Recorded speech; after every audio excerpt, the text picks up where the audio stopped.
এই আইনে ইতিমধ্যে 56টি মামলার জাজমেন্ট দেওয়া হয়ে গেছে। এরপরে আমি মনে করি যে এই আইন বা বিধিমালা সংশোধন করার কোনো প্রয়োজন নেই।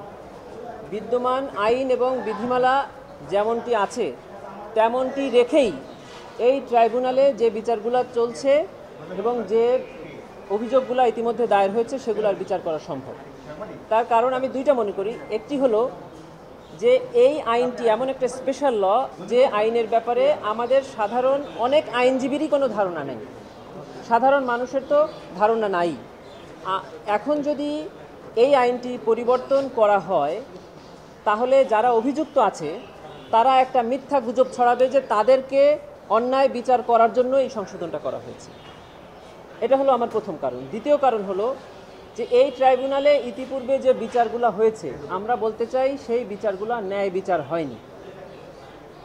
এখন যারা অভিযুক্ত আছেন তারা এই ট্রাইব্যুনালে যখন এই মামলা পরিচালনার জন্য আসবেন তাদের পক্ষ থেকে তখন এই ট্রাইব্যুনালের প্রচলিত আইন বা বিধি সংশোধনের দাবি যদি তারা তুলেন তাহলে পেছনের বিচারগুলো আরও বেশি প্রশ্নবিদ্ধ হবে। এই দুইটা কারণে আমি মনে করি যে এই আইন এবং বিধি যেমনটি আছে তেমন রেখেই এখানে বিচার করা সম্ভব। এবং এই আইন এবং বিধির যতটুকু লেখুনা ছিল জাজমেন্ট দিয়ে সে সকল লেখুনাগুলো ফিল আপ করে দেওয়া হয়েছে। প্রয়োজন হলো ন্যায় বিচারক নিয়োগ করা, প্রয়োজন হলো দক্ষ এবং যোগ্য প্রসিকিউশন নিয়োগ করা, প্রয়োজন হলো আন্তর্জাতিকভাবে অ্যাকসেপ্টেড কিছু তদন্ত সংস্থার কর্মকর্তা এবং অফিসার নিয়োগ করা। আইনটা কি এটা কোনো সাবজেক্ট না, মানে ছুরির কোনো দোষ না, এটা কার হাতে ব্যবহার হচ্ছে এটা হলো কথা।